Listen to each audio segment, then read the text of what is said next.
Good afternoon. My name is Melvin Isaac. We are at Brick Arts Medium, downtown Fulton Street on 647 Fulton Street. And we are on the second floor at the Mini Studio. Here, I'm the host of a great, excellent, fabulous show. And I'm with my guest, Kenike Miche. And so she has a lot of stuff that she's going to be talking about pertaining to her show. She's an actor, a writer. She's so many things. She's a great, talented black woman. Very powerful. So I got questions that I'm going to ask her, and all this stuff going to be revealed. So the first question I want to ask you is, when did you develop your love for theater? My love for theater. Well, it started when I was very young. Actually, I was in elementary school, and one of my teachers asked me to be the teacher in the class play. And the name of the class play was The Red Balloon. So I was the teacher in The Red Balloon, and that day, everybody was calling me Miss Gibbs. And they were asking me if I was a teacher and giving me all this attention, and I absolutely loved it. So I really thought that they thought I was a teacher. Okay, so they made me think that way, and that was really encouraging for me as an elementary school, shy and introverted. So it started there. It continued in high school with my drama teacher, Mr. Lawrence in Farmingdale. I was one of his students, and I loved expressing myself because once again I was shy, introverted, that bookworm, that nerdy schoolgirl, and this gave me a chance to be somebody else and just pour into the character. And he gave me really exciting roles to play, like Felix Unger and Oscar from The Odd Couple. I played one of those roles, and that was fun. And so it just I enjoyed the expression of a character and not being myself but being someone else. So that's when I fell in love with it. And also I did end up becoming a teacher. And when I became a teacher, every year our principal had us to present something. Our class had to present something to the rest of the school. And instead of using other plays, I began to write my own. The school, the other students and teachers began to, say, "What are you doing next? What's your class doing this year?" And they began to look forward to it. So the pressure was on. So I had to write a play every year. And I began writing plays and so forth. And one funny thing about it, and just want to make one more point, is one of the young girls who starred in Cindy's Soul back then as the stepmother found me through social media, and now she's coming on board to kind of help out with the play, and I'm really excited about it. Yeah. So, of all the plays to remake, what inspired you to choose Cinderella? Okay, so I look around, and there's so much depression, disappointments, and it's just disheartening listening to the news and so forth. So I wanted to bring some upliftment. I wanted something joyous and fun and exciting. And I mean, there will be blood now. There will be blood, but there will be a happy ending. And I love happy endings, and fairy tales always have a happy ending. So I took the old classic fairy tale, Cinderella, and put my little spin on it. And that's why I decided to use it, because it has a happy ending, basically. Yeah. Sounds good. Yeah. So I see you call it Cinderella with a twist. Yes. Mm-hmm. What's different in your Cinderella story? Okay. What's the twist? Okay. Well, there are a few twists and turns and so forth in it, because I made it unique. It's unique. And but one big twist is that I kept the father in it. So, with the Cinderella story, her mother's already gone when the story begins, but she loses her father. And she doesn't have either one of her natural parents, and she's trapped in the situation with her stepmother and stepsisters. So she's in her family, in the family, but not really in the family. So she's trapped there with her stepmother and stepsisters, and I decided to keep her father. I decided to keep her father alive, but as with so many families, unfortunately, the fathers are there but absent. Many of them are there, but they're not. They don't make their presence known. They're not. Everybody goes to the mother except for discipline or something like that, or money. But so during the course of the play, you're looking for the father to stand up and take his rightful place as head of household. And so that's one twist, is that I kept the father alive. So he's there. Great. Mm-hmm. Sounds good. Yeah. Now, you have two versions of Cinderella. What is the difference between Cindy's spirit and Cindy's soul? Okay, great question. All right, so Cindy's spirit is the gospel, or the Christian, unapologetically Christian, I must say, version of Cinderella. So, and it really gets into that part of it. And so what came across my desk was an opportunity, an offer to present the play at colleges and the public school. So I had to broaden, I'll just use the word broaden, the scope of the Cinderella version. So I went back to the original name, Cindy Soul, and so it's like a secular version. It's also fun and entertaining, and there will be blood in that one as well. But it's more civic minded and community minded. So that's basically the difference. Oh, great. Yeah. What's happening with these two plays right now? Oh, okay. So thank you for that. So I have there's a reading coming up. We're doing a stage reading at Pa-Nash, and Pa-Nash is in Queens, in Rosedale, the edge of Valley Stream, on November 23rd. We call it a pre-Thanksgiving Day dining extravaganza, dining theater extravaganza, because there will be a stage reading and there will be Eurosoul cuisine. So I can't wait to taste it. Actually, I don't know what Eurosoul cuisine is, but the Pa-Nash is famous for it, and they're really known for good food. So there's going to be good food, good fun, and good folks. It's going to be at 3 o'clock. 3 o'clock is a matinee, and that will be the Cindy's Spirit version.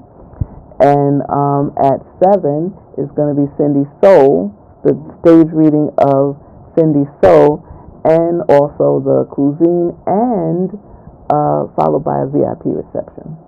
Wow. Yeah, after party. Exciting. Yeah, it's going to be fun. Yeah. So what should we expect in the future from Kenike Miche? Okay. Well, as with a lot of people have all these ideas. So I have ideas, projects. I've written several books. I haven't published them. I have a film that I'm in the process of concluding. I'm writing the end of it. And I have another play on the horizon and up here, And so I believe that in the future, Cindy's Spirit and Cindy Soul will be well known and successful. And I believe that all of the things that I'm working on will come to fruition, little by little. Yeah, sounds very good. I believe it too. Thank you. All right. You're welcome. All right. Name 3 messages that your play addresses. Oh, okay. So one of the messages that it kind of highlights is the blended family. And there's so many families like the Brady Bunch, where this one man meets one woman and they have all these children, and so they come together, and those blended families are represented there. And we think that, the typical household has dual parents, and the same children, dual parents and children from the two parents, and that is less. It's less and less, I would say. But they say that more than half of America has either been in or will be included in a blended family, and 100 million families are blended. So it kind of brings about the awareness of blended families, as it is a blended family, and about fairness, about treating everyone with fairness, love, and respect, because the stepmother mistreats Cindy, and it's really child abuse. So it brings awareness to child abuse and the causes of it, because we get a little bit into the why of it, So the blended family, child abuse, and some bullying, because the step sisters, what they really are doing is bullying Cindy. Yeah, and so those are the three messages I would say, but there are many more. Yeah. Okay, at this time, I would like to give you some time to talk about anything on your mind that you would like to share with the public. And you can look at the millions and millions of people. 5 millions of people. Alright, so, I'd like to talk about bullying. And the reason I want to talk about bullying is not that it's such a new phenomenon. It is an old phenomenon. It goes all the way back. But we called it before, he's teasing me or she's picking on me. We said things like that. But now there's a name for it, and it's the buzzword bullying. And back then, our saying amongst ourselves was, sticks and stones will break my bones, but words will never harm me. And actually, it's not true any longer. It's not true. And so there's been a movement, like within the school system. It's law now that people teachers and school administrators have to pay attention when kids say that someone is teasing them or messing with them and bullying them. Before, did he hit you? Did she punch you? If that didn't happen, it would be ignored. But now these young people are committing suicide. So there's so many suicides because of bullying. There are 4,400 suicides per year for young people, and not necessarily all from bullying. However, bullying plays a heavy role in it. And there's all kinds of bullying. It could be sexting, emotional bullying, physical bullying, as well as cyberbullying. There's so many types of bullying, and kids that go through this really need to know that we care. They need to know that there is a way out, that there is a resource. So we have to pay attention, and even if they're not being physically bullied or hit, if it's emotional, if it's cyberbullying, if it's sexting, to listen and help them. We have to help them. So I would say that, and I would say that in your darkest time, late in the midnight hour, God can turn it around. Because Cindy's spirit is one example, and Cindy's soul is another, but there's so many examples of when things just, in the twinkling of an eye, take you from the bottom to the top, from good to evil, and when you are from oppression to liberty, and also when love wins. Love wins in the end. That's what I would say. I have one question before we end this, because we are coming to the end. Okay. And I'd like for you to share with the public exactly where the play is going to be at, what time, et cetera, et cetera. Okay. But I would like to know, are you an actor?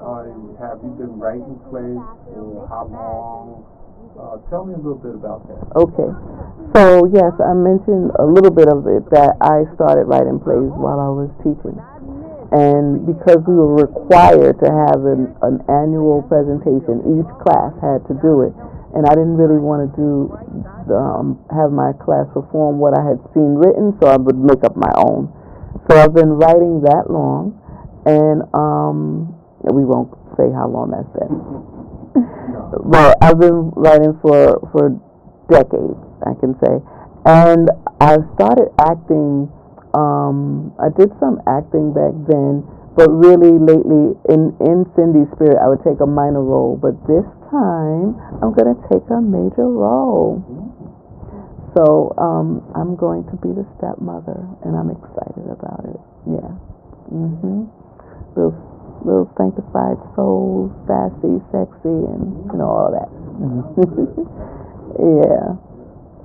So you want to share exactly where this is going to take place and what date? I do. I'm going to give the address. I have to look at the address. This is the flyer. And so it is a pre-Thanksgiving Day dining theater extravaganza, and it's at Pa-Nash. And Pa-Nash is 144-14, 243rd Street in Rosedale. That's the edge of Valley Stream. There are two shows, one at 3 and one at 7. And the 3 p.m. matinee is Cindy's Spirit. That's going to be the stage reading. It's going to be a dramatic stage reading. And at 7, we're having Cindy's Soul, dramatic stage reading, also the CUISINE. And you can get tickets at www.panashnyc.com. So that's PANASH NYC.com. www.panashnyc.com. Hope to see you there. Okay, I'm pretty sure you're going to have a lot of people that's going to show up. I hope so. That'll be great. They will. So anyway, this is the end of our show. Again, we just witnessed and heard from a fabulous, powerful actor, writer, Kenike Miche. Oh, thank you, Melvin. You're welcome. And she gave you all the information that you need to know about when to come to the show, the contact information. So, and I think it's going to be fabulous. I think to have a black sister share this information, what she's going through to uplift others as far as what she was talking about. So, nevertheless, we still have to end the show. So, the next time you will see me again will be on the Artistic Talent Show. And it comes on every Monday and Wednesday, 1 a.m. in the morning, 11 a.m., and 4 p.m. That's every Monday and Wednesday. And I'm part of the Brick Arts Medium, certified producer for the Artistic Talent Show. And this would also be on the social media as well, like Facebook, YouTube, Twitter, LinkedIn, and wherever Kenike will want to post that, especially to friends and associates and your family. Can't wait. Yeah, to let them see the link of what you're doing. So they're going to be very appreciated and happy to see this, And we just finished the podcast as well.